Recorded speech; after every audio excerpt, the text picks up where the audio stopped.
Mark సువార్త 7వ అధ్యాయంలో 4 విషయాలు విజ్ఞాపనం చేస్తాను. 4 విషయాలు విజ్ఞాపనం చేస్తాను. యేసుక్రీస్తు వారు ఈ అధ్యాయంలో చాలా విషయాలు స్పష్టంగా మాట్లాడారు. మొదటిగా 7వ అధ్యాయము 5వ వచనం చదువుకుందాం. 7:5 అప్పుడు పరిసయ్యులను శాస్త్రులను నీ శిష్యులెందుకు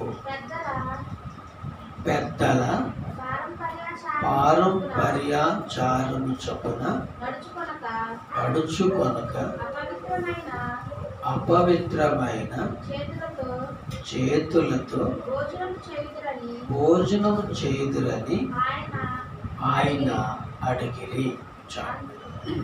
ఈ మాట యేసుక్రీస్తుని అడిగారు. ఈ మాట ఏమనంటే, నీ శిష్యులు పెద్దల పారంపర్యాచారములు ఎందుకు పాటించటం లేదు అని అడిగారు. యేసు ప్రభువుని అడిగారు ఈ మాట.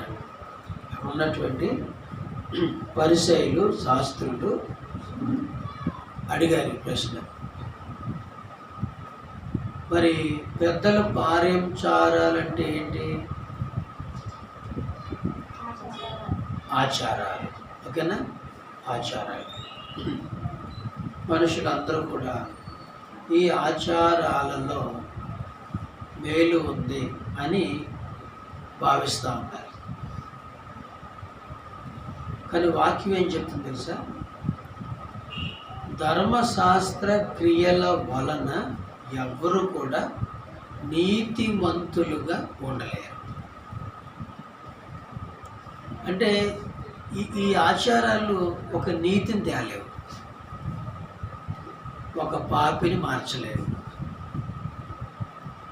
ఒక వ్యక్తికి ఒక రక్షణ కూడా ఇవ్వలేవు. మరి ఎందుకు ఇవి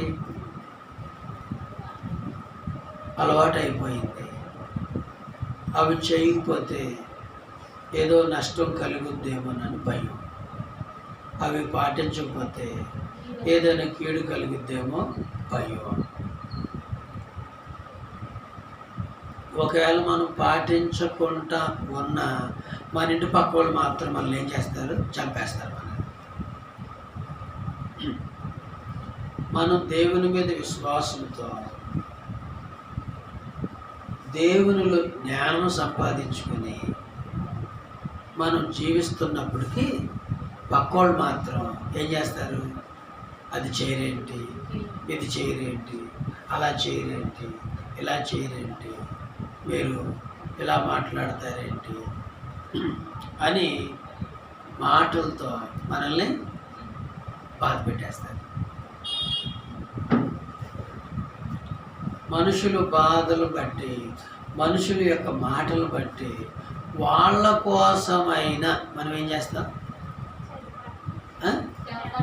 మన కోసం కాదు, వాళ్ళ కోసం. ఇంట్లో కార్యక్రమం మనదే, మన ఇష్ట ప్రకారం చేయాలా, వాళ్ళ ఇష్ట ప్రకారం చేయాలా? మన ఇష్ట ప్రకారమే చేయాలి. కానీ వాళ్ళకు భయపడటం వల్ల వాళ్ళు చెప్పినట్లు చేయాలి. ఇన్ని డబ్బులు పెట్టి కార్యక్రమం చేసుకుంటే వాళ్ళకు భయపడి చేయటం ఏంటి? డబ్బు ఎవరిదే? మనదే. మరి మన ఇష్టం వచ్చినట్లు మనం చేసుకుంటామా, వాళ్ళ ఇష్టం వచ్చినట్లు చేసుకుంటామా? వాళ్ళు ఏమంటారు, వీళ్ళు ఏమంటారు అనుకుని ఎంత డబ్బు ఖర్చు పెట్టుకుని, ఎంత గొప్ప కార్యక్రమం పెట్టుకుని వచ్చిన వాళ్ళందరూ కూడా అది చేస్తే బాగుంటుంది, ఇది చేస్తే బాగుంటుంది, అటు తిరిగితే బాగుంటుంది, ఇటు తిరిగితే బాగుంటుంది, ఇవన్నీ చెప్పడం వల్ల వాళ్ళ కోసమైనా మనం ఏం చేస్తాము? అవి చేస్తాము. కానీ అవి మనకి ఏం మేలు చేయలేవు, మనల్ని బాగా నష్టపరుస్తాయి. ఇక్కడ ఇజ్రాయేలీలు అంటే యూదులు చేసేటువంటి కొన్ని విషయాలు ఉన్నాయి చూడండి. మార్కు సువార్త 7వ అధ్యాయంలో కొన్ని ఆచారాలు పాటిస్తున్నారు చూడండి. 7:3 రెండవ వచనం కూడా చదవచ్చు. 7వ అధ్యాయం 2వ వచనంలో ఆయన శిష్యులలో కొందరు అపవిత్రమైన చేతులతో అనగా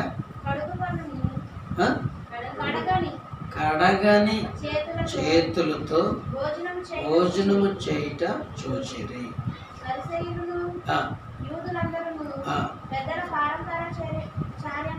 బట్టి చేతులు కడుగుకుంటేనే కానీ భోజనము చేయరు.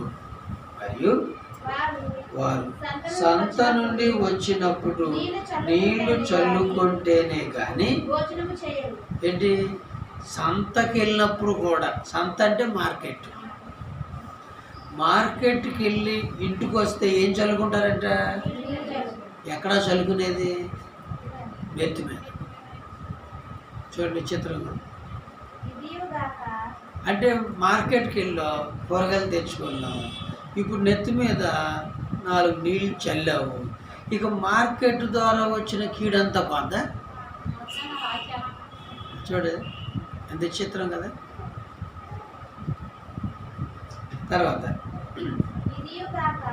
ఇదియుగాక గిన్నెలు, కొండలు, ఎత్తడి పాత్రలు నీళ్ళలో కడుగుట మొదలగు అనేక ఆచారములను వారు అనుసరించేది వారు. ఎన్ని ఉన్నాయి చూసారా? ఎన్ని ఉన్నాయో. బయటికి వెళ్తున్నామంటే ఎవరో ఒక మొఖం చూసి వెళ్ళటం కొంతమందికి అలవాటు. బయటికి వెళ్తున్నామంటే ఎవరో ఒకరు ఎదురు రావాలి. ఎందుకని? మంచి జరుగుతుంది. ఇంట్లో ఎవరో ఒకరి మీద నమ్మకం పెట్టుకుంటారు. భార్య వస్తేనో, కోడలు వస్తేనో, కొడుకు వస్తేనో, కూతురు వస్తేనో కలిసి వచ్చుద్దని ఒక నమ్మకం పెట్టుకుంటారు. అప్పుడు ఇక ఎక్కడికి వెళ్ళినా ఏది చేసినా ఎవరు ఎదురు రావాలి? ఇంట్లో ఎవరి మీద అయితే నమ్మకం ఉందో వాళ్ళు ఎదురు రావటం అనేది చేస్తారు.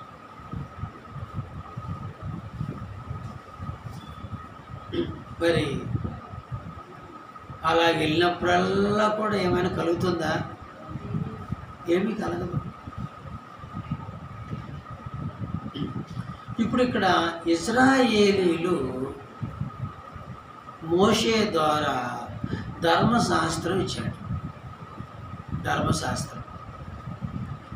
ధర్మశాస్త్రం పాటించటం మానేసి ఈ పారంపర్యాచారములు పాటించటం మొదలుపెట్టారు. ఇప్పుడు మీకు అర్థం అవ్వాలి ఏంటంటే, యేసుక్రీస్తు జన్మించినప్పుడు యూదులు, ఇజ్రాయేలీలు యేసే మెస్సియా అని గుర్తించారా? గుర్తించలేదు. ఈయన మెస్సియ కాదు అని అతన్ని సిలువ వేసి చంపేశారు. ఎందుకు వాళ్ళకి వేసి అర్థం కావాలా? ఎందుకు వాళ్ళకి మెస్సియ అర్థం కావాలా? దేవుడు అర్థం కావాలా? అంటే వాళ్ళు పారంపర్యాచారములను పాటిస్తూ ఉన్నారు కాబట్టి వాళ్ళు మనోనేత్రములు గుడ్డువైపోయి ముసుగు వేయబడి సత్యం అర్థం కాక, దేవుడు అర్థం కాక, యేసయ్య అర్థం కాక ఆయన్ని సిలువేశారు.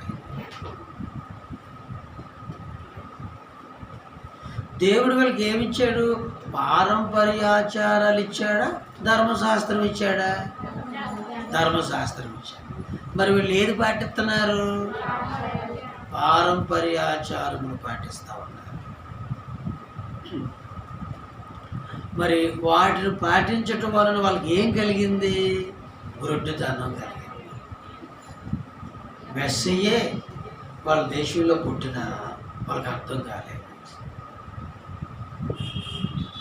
ఆయన్ని ఎలాగోలా పట్టుకొని చంపేయాలి అనుకున్నారు తప్ప ఈయనే రక్షకుడు, ఈయనే మెస్సయ్య అని వాళ్ళు అంగీకరించలేదు. ఏదో నల్లబడి అంతే. ఈ గ్రుడ్డి నమ్మకాలు పెట్టుకోవటం ద్వారా చాలా మేళ్ళు మనం పోగొట్టుకుంటాం. ఒక మాట చెప్పాలంటే ఈ గ్రుడ్డి నమ్మకాలతో జీవించటం వలన దేవుని యొక్క దయా కనికరములు అన్నీ పోగొట్టుకుంటాం. అయితే యేసు ప్రభు వారు కూడా ఒక ప్రశ్న వేశాడు. ఇది 2వ పాయింట్ చూడండి. 7వ అధ్యాయము మార్కు సువార్త 7వ అధ్యాయము 8వ వచనం. మార్కు సువార్త 7వ అధ్యాయము మార్కు సువార్త 7వ అధ్యాయము 8వ వచనంలో 2వ పాయింట్ మనం జ్ఞాపకం చేసుకుంటాం.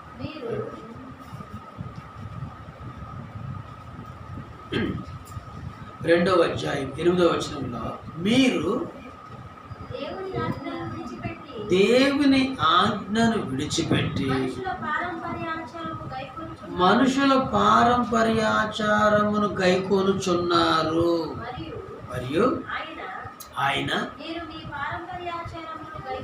మీరు మీ పారంపర్యాచారమును గైకొనుటకు దేవుని ఆజ్ఞను బొత్తిగా నిరాకరించుదురు. చాలు.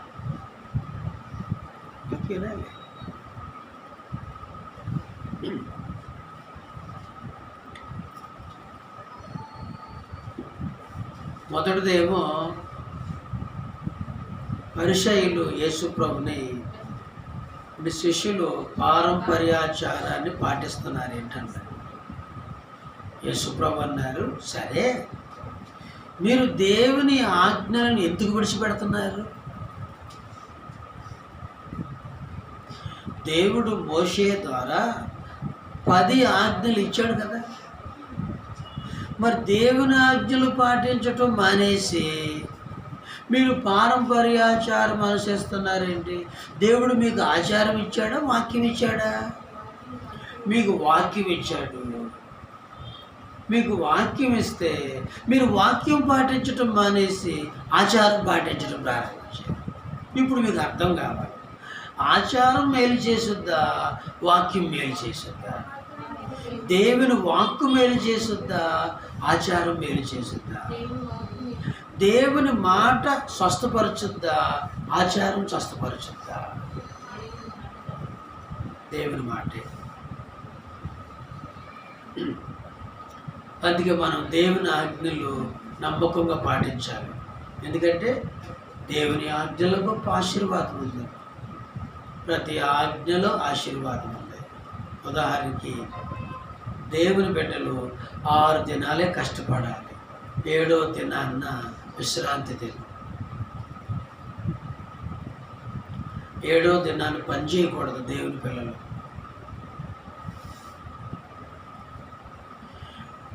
7వ దినాన్న పని చేయకూడదు,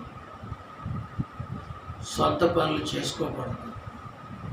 ఆరాధించాలి దేవుణ్ణి, స్తుతించాలి దేవుణ్ణి, దేవుని సేవ చేయాలి ఆదివారం. కానీ మనుషులు ఏం చేస్తున్నారు? ఆదివారాన్ని మనుషులు ఏం చేస్తున్నారు? ఆదివారమే ఊళ్ళన్నీ తిరుగుతారు కొంతమంది. ఆదివారం పార్కుల చుట్టూ తిరుగుతారు, ఆదివారం హోటల్ చుట్టూ తిరుగుతారు, ఆదివారం వాళ్ళ ఇష్టానుసారం చేస్తారు. దేవుడు ఏం చెప్పాడు? 6 దినాలే కష్టపడాలి, 7వ దినం విశ్రాంతి, దేవుణ్ణి ఆరాధించాలి. ఆ రోజంతా దేవుడితో గడపాలి. మనుషులు దేవుని ఆజ్ఞలు పాటించటంలో ఇష్టం లేదు. నేను దేవుని సేవ చేయను, ఆదివారం సెలవు కాబట్టి నేను ఏం చేయాలి? కొంతమంది తిని పడుకోవాలి, అదొక హ్యాబిట్. ఫుల్గా తిని పడుకోవాలి ఆదివారం అంతా, ఎక్కడికి వెళ్ళాలి. మరి కొంతమంది హ్యాబిట్ ఏంటంటే ఆదివారం అంతా సినిమాలకు వెళ్ళాలి. మరి కొంతమంది ఏంటంటే ఆదివారమే కాబట్టి పనులన్నీ ఆదివారం చేసుకోవాలి. అంటే ఊర్లు వెళ్ళే కానీ, ఎవరందరికి వెళ్ళే కానీ, లేదా పెళ్లి సంబంధం కానీ, లేకపోతే పని కోసం కానీ ఆదివారం పెట్టుకుంటారు. ఎందుకంటే ఆదివారం సెలవు కాబట్టి పనులు చేసుకోవాలి. మరి సోమవారం చేసుకోవచ్చుగా, పనికి వెళ్ళాలిగా, పనిపోద్ది. సోమవారం చేసుకోవటం పనిపోద్ది. సోమవారం వెళ్ళొచ్చు కదా చుట్టాలు దర్శించడానికి, పనిపోద్ది. మరి ఆదివారం పోతుందిగా, ఆదివారం పోయినా పర్లేదు. ఆదివారం వెళ్ళకపోయినా పర్లేదు.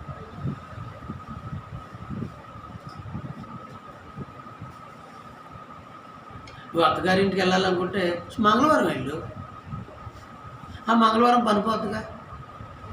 బుధవారం వెళ్ళు, ఆ బుధవారం పనిపోద్దుగా. నీకు పని ఎప్పుడు పోద్ది? పని ఎప్పుడు పోదు? ఆదివారం పని ఉండదు కాబట్టి ఆదివారం వెళ్ళిపోతే పని అయిపోద్ది. ఇక్కడ ఏమైపోద్ది? ఇక్కడ ఆరాధన అయిపోద్ది. నీకు ఆరాధన ముఖ్యమా, తిరగటం ముఖ్యమా? నువ్వు దేవుణ్ణి ఆరాధిస్తే దేవుడు దీవిస్తాడా? ఇలాగ అత్తగారిళ్ళకో లేకపోతే మనుషుల ఇంటికో పనులకో అయితే పెళ్ళిళ్ళకో వీటికి వెళ్తే అవి దీవిస్తాయా నిన్ను? నీ కష్టకాలంలో నీకు సాయం చేసేది ఎవరు? దేవుడా? అవా? చెప్పాలంటే నేను చాలామంది జీవితాలు చూస్తాను కదా, కష్టకాలంలో ఒక్కడు కష్టకాలం. సంతకాలు పెడతాక ఒక్కడు రాడు. టేషన్లు సంబంధించిన ఎవరు ఉన్నాయనుకో ఒక్కడు రాడు. ఎవరికడే తెప్పించుకుంటాడు. నాకేదో గొడవ వచ్చింది, కొంచెం కేసు పెట్టారు నా మీద, వస్తావంటే ఏమంటాడు? పని ఉందని పోతాడు. కానీ వీడికి ఏదైనా బాధ వస్తే ఆదివారం ఎగ్గొట్టేది దర్శించొస్తామండి.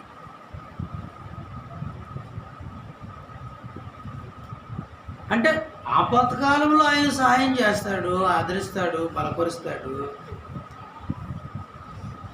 కానీ దేవుణ్ణి ఏం చేస్తామంటే నిర్లక్ష్యం చేస్తాము. దేవుని ఆజ్ఞని నిర్లక్ష్యం చేస్తాము కదా, దేవుని ఆజ్ఞ నిర్లక్ష్యం చేస్తాము. ఈ లోక సంబంధమైన పనుల విషయాల్లో ముందుంటాము. అదే అడుగుతున్నాడు ఇక్కడ యేసుప్రభు. మీరు పారంపర్యాచారము నిమిత్తము దేవుని ఆజ్ఞను ఎందుకు తృణీకరిస్తున్నారు? మీరు దేవుని ఆజ్ఞలు మనకి ఎంత మేలు చేస్తాయో. మనం ఆదివారమున దేవుని ఆరాధించడం వలన, ఆదివారం దేవుని సేవ చేయటం వలన, ఆదివారం అంతా దేవుని సన్నిధిలో గడపటం వలన తిరిగి 6 రోజులను దేవుడు ఆశీర్వాదకరంగా మారుస్తాడు. అది ఒక ఆజ్ఞ కదా. గుర్తున్నాయి దేవుని యొక్క ఆజ్ఞలు. దొంగిలించకూడదు, తర్వాత వ్యభిచరించకూడదు, తర్వాత అబద్ధ సాక్ష్యం పలకూడదు, ఇంకా నరహత్య చేయవద్దు, ఇంకా నీ తల్లిని తండ్రిని సన్మానించు కదా. మరి విశ్రాంతి దినమును పరిశుద్ధముగా ఆచరించు. ఎంత మంచి ఆజ్ఞలండి దేవుని యొక్క ఆజ్ఞలు ఇవన్నీ కూడా. నీ ప్రథమ ఫలము దేవునికి సమర్పించు, దేవుని యొక్క ఆజ్ఞ అన్నమాట. ఈ 10 ఆజ్ఞలతో ఇంకా ఎన్నో ఎన్నో ఎన్నో ఆజ్ఞలు ఉన్నాయి. ఈ ఆజ్ఞల వెనకాల దేవుని ఆశీర్వాదాలు ఉన్నాయి. కానీ మనుషులు దేవుని ఆజ్ఞలు పక్కన పెడుతున్నారు. ఈ ఆచారాలు మాత్రం నమ్మకంగా చేస్తారు. తీరా చూస్తే నాకేం కలిసి రావట్లేదు, నాకేం మేలు కలగట్లేదు, నాకేం డబ్బు ఉండట్లేదు, నాకు సరిగ్గా ఆరోగ్యం ఉండట్లేదు, నాకు సమృద్ధి పనులు ఉండట్లేదు, నాకు చదువు రావటం లేదు, ఇంకోటి మనుషులు అనుకుంటూ ఆలోచిస్తూ ఉంటారు. కానీ నువ్వు నమ్మకంగా దేవుని వాక్యం పాటిస్తే దేవుడు దీవించడా? నువ్వు నమ్మకంగా దేవుని యొక్క ఆజ్ఞలు పాటిస్తే దేవుడు దీవించడా? అందుకని మొదటి కీర్తనలోనే ఏం రాయబడి ఉంది? యెహోవా ధర్మశాస్త్రమునందు ఆనందించుచు దివారాత్రులు ధ్యానించువాడు ధన్యుడు, అతడు నీటి కాలువల యొరన నాటబడినదై ఆకు వాడక తన కాలమందు ఫలమిచ్చు చెట్టు వలె ఉండును. అంటే దేవుని పిల్లలు ప్రతిరోజు బైబిల్ చదవాలి. దేవుని పిల్లలు ప్రతిరోజు బైబిల్ చదువుకోవాలి. ఎందుకు? నువ్వు బైబిల్ చదివితే పచ్చని చెట్టులాగా ఉంటావు. హల్లెలూయా, హల్లెలూయా. కానీ మనమేమంటాం? చదవటం ఖాళీ లేదంటాం, తిరిగి లేదు. చదువు లేని అంటారు, మాకు చదువు లేదుగా అంటారు. చదువు ఉన్న వాళ్ళు అంటారు, మాకు చదువు ఎక్కువైపోయిందిగా అంటారు. మరి ఎవరు చదువుతారు బైబిల్ని? చదువు రాని వాళ్ళేమో అసలు మాకు చదువు రాదు కదా అంటారు. చదువు వచ్చిన వాళ్ళేమో చదవటం కాదు. సరే, నువ్వు బైబిల్ చదవకుండా నువ్వు బిజీగా ఉన్నావు అనుకోండి, నువ్వు బిజీగా ఉన్న పనిని దీవించద్దా, లేకపోతే బైబిల్ని ఎందుకు దీవించద్దా?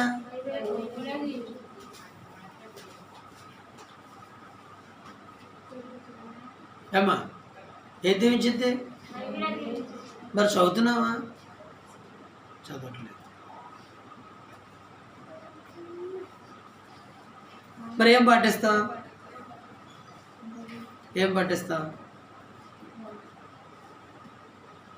లోక సంబంధం ఏమైనా అనుకోండి, వాటికి చదువు అవసరం లేదు. అవి మాత్రం తప్పనిసరి అలా చెయ్యాలే, ఇలా చెయ్యాలే, నోరు మూసుకోవా, నీకేం తెలుసు, నీకేం తెలీదు, చెయ్యి అని చక్కగా నవ్వుకుంటూ ఆనందంగా ఒకరిని హెచ్చరించుకుంటూ మరీ చేయించేస్తాం. కానీ అది మేలు చేయదు అంటే, అది మేలు చేయదు. ఎన్ని ఉన్నాయి దేవుని ఆజ్ఞలు బైబిల్లో? ఎన్ని ఉన్నాయో. ఉపవాస ప్రార్థన ద్వారా దేవుడు తన కార్యాలు చేస్తాడని చెప్పాడు. వారానికి ఒక రోజైనా ఉపవాసం ఉండి ప్రార్థన చేసుకోవాలి, అప్పుడు దేవుడు ఎంత కృప చూపిస్తాడు. రోజు ప్రార్థన చేసుకోవాలని చెప్పాడు. ప్రార్థన ద్వారా దేవుడు మాట్లాడతాడు. ఇంకెన్ని ఉన్నాయి దేవుని ఆజ్ఞలు.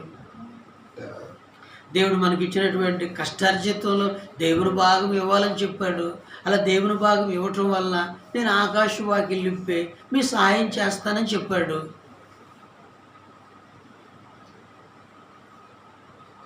మీరు నా ఆజ్ఞలు గైకొంటే అసలు మీరు పేదలు ఉండరు అన్నాడు. కానీ మనం ఏం చేస్తాం? ఏదో ఒక సాగు చెప్పటం. కరువు కరువు కరువు కరువు, పేదరికం పేదరికం పేదరికం, ఇబ్బంది ఇబ్బంది ఇబ్బంది, లేమి లేమి లేమి అనుకుంటాం. కానీ దేవుని ఆజ్ఞను నమ్మకంగా పాటిస్తే దేవుడు ఏం చేస్తాడు? బలా నమ్మకమైన మంచి దాసుడా, ఈ కొంచెంలో నమ్మకముగా ఉన్నావు కాబట్టి నీకు ఇంకా ఎక్కువ ఇస్తానని చెప్పాడు. నమ్మకంగా ఉండటం ద్వారా ఇంకా ఇస్తాడు. ఒక రూపాయిలోనే నువ్వు నమ్మకంగా ఉన్నప్పుడు నీకు ఇంకా కలగజేస్తాడు. కానీ మనుషులు డబ్బును ఎలా పెంచుకోవాలనుకుంటున్నారు? లోకంలో ఉన్నవాళ్ళు వడ్డీ వ్యాపారం చేస్తూ పెంచుకోవాలనుకుంటారు. అదొక వ్యాపారం. వడ్డీ వ్యాపారం చేసి అసలు అట్టాగే ఉండిపోద్ది, వడ్డీ వచ్చిద్ది, డబ్బులు పెరుగుతూ ఉంటాయి, డబ్బు పెరుగుతూ ఉంటుంది. ఇది ఒక విధానం లోకంలో. దేవునిలో మనం దీవించబడటానికి కారణాలు ఒక కారణం ఏంటంటే ప్రతి రూపాయిలో దేవునికి నమ్మకం. హల్లెలూయా, హల్లెలూయా, హల్లెలూయా. అబద్ధం ఆడకూడదు అనేది ఒక మాట, ఆజ్ఞ కదా. చూడండి, బైబిల్ చదివి వాక్యం తెలుసుకొని దేవుని మాటలు ఏవైతే ఉన్నాయో అవి తెలుసుకొని అవి నేర్చుకుని ఇవన్నీ నేను పాటించాలి. నా బ్రతుకంతా దేవుడు చెప్పినట్లు బ్రతకాలి. దేవుడు ఎలా జీవించమన్నాడో అలా జీవించాలి. దేవుడు నాకు ఏమేమేమి ఆజ్ఞలు ఇచ్చాడో అవన్నీ నేను పాటించాలి అనుకోవాలి. నువ్వు దేవుని ఆజ్ఞలన్నీ పక్కన పెట్టి లోకంలో ఉన్నటువంటి ఆచారాలను నువ్వు పాటించటం వల్ల నీ జీవితం అంతా కూడా ఏమవుతుందంటే ఒక వ్యర్థంగా మారిపోతుంది తప్ప విలువైనదిగా మారదు. ఎన్ని సంవత్సరాలు నువ్వు జీవించినా నువ్వు దేవుని ఆజ్ఞలు నమ్మకముగా నువ్వు పాటించు, దేవుడు నిన్ను వర్ధిల్ల చేస్తాడు. నిన్ను వర్ధిల్ల చేస్తాడు. దేవుని ఆజ్ఞలు పాటించకుండా పైన మనం జీవిస్తే ఎక్కడ వేసిన గొంగలి అక్కడే ఉండిపోతుంది. మొదటిది పారంపర్యాచారములు, రెండోది దేవుని యొక్క ఆజ్ఞలు, మూడోది చూడండి మార్కు సువార్త 7వ అధ్యాయము 21వ వచనం. మార్కు సువార్త 7వ అధ్యాయము 21వ వచనం. లోపల నుండి అనగా మనుషుల హృదయములో నుండి దురాలోచనలు, జారత్వములు, దొంగతనములు, నరహత్యములు, వ్యభిచారములు, లోపములను, చెడుతనములను, కృత్రిమమును, కామ వికారమును, మత్సరమును, దేవదూషణ, అహంభావం, అవివేకం వచ్చును. ఈ చెడ్డవన్నీయు లోపల నుండి బయలు వెళ్ళి మనుషుణ్ణి అపవిత్రపరచునని చెప్పాను. మూడోది అపవిత్రమైన కార్యాలు, లేకపోతే చెడ్డ కార్యాలు నీకు చాలా చాలా చాలా నష్టాన్ని చేకూర్చేటువంటి క్రియలు. ఇవి లేకుండా నువ్వు చూసుకోవాలి. కొంతమంది కోపం ఉంటుంది. ఏముంటుంది? కోపం. కోపం మేలు చేసిద్దా, కీడు చేసిద్దా? ఎలా కీడు చేసింది కోపం?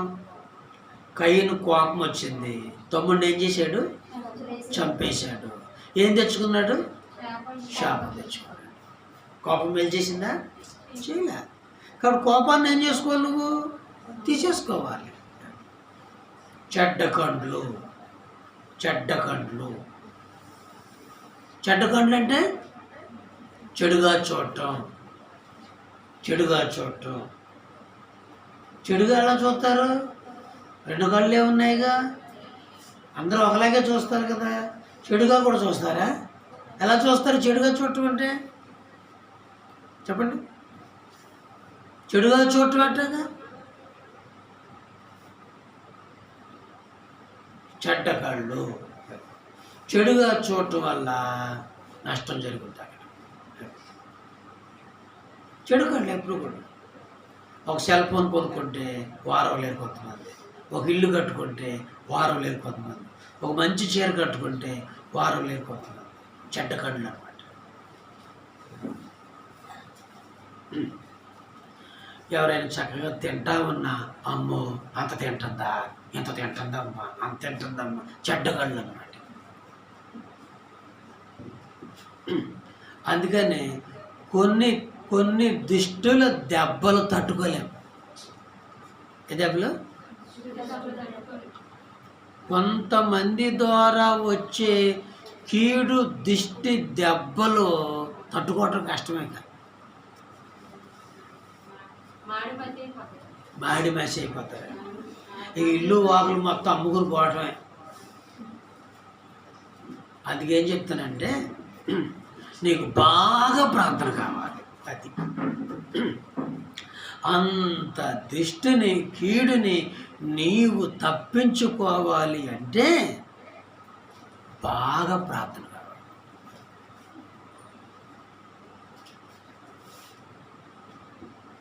ఇంకెన్ని ఉన్నాయి ఇక్కడ?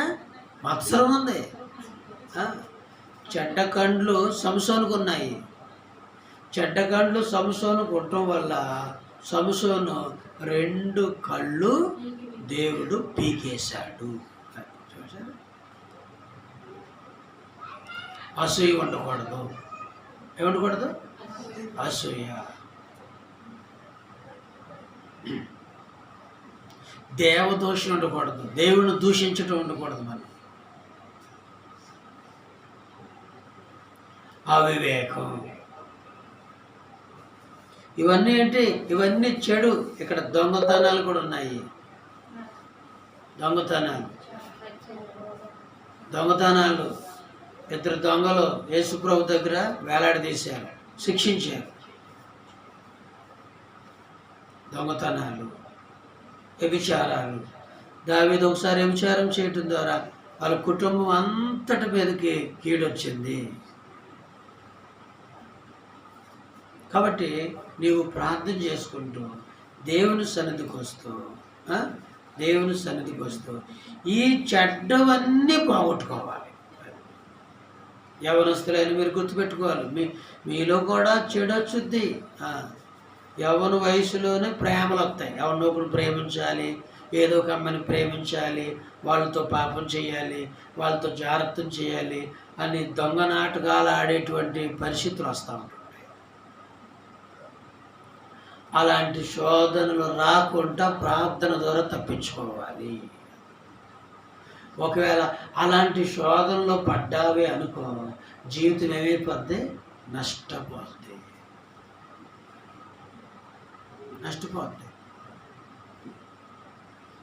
ఇక ఎన్ని ఉన్నాయి? లోపాలు ఉన్నాయి. లోపాలంటే పిసినారితనం. ఖర్చు పెట్టబుద్ధి కాదు, ఇవ్వబుద్ధి కాదు, పెట్టబుద్ధి కాదు. ఏమా ఏంటి పిసినారితనం అంటే పెట్టబుద్ధి కాదు, ఇవ్వబుద్ధి కాదు, తినబుద్ధి కాదు, తాగబుద్ధి కాదు. మరి ఏమి తినకపోతే అట్ట, ఏమి తాగకపోతే ఎలా? ఆరోగ్యాలు పోగొట్టుకుంటారు కొంతమంది. పిసినారితనం, లోపములు, చెడుతనములు, కృత్రిమములు, ఇవన్నీ కూడా మన జీవితాల్లో పోగొట్టుకో. దూషించటం. మేకాలు దావీదును దూషించింది. ఎవరు? మేకాలు దావీదును దూషించింది. అవునా? దూషించటం వల్ల ఆమెకి ఏం కలిగింది? పిల్లలు కొట్టుకుంటూ ఉండిపోయారు. కొంతమంది అలుగుడు అంటే అలగటం. ఎందుకు అలుగుతారు? చెప్పండి, ఎందుకు అలుగుతారు? కొట్టకూడదు, తిట్టకూడదు, గద్దించకూడదు, చెప్పకూడదు. నా ఇష్టం, నా ఇష్టం, నా ఇష్టం, అంతా నా ఇష్టం.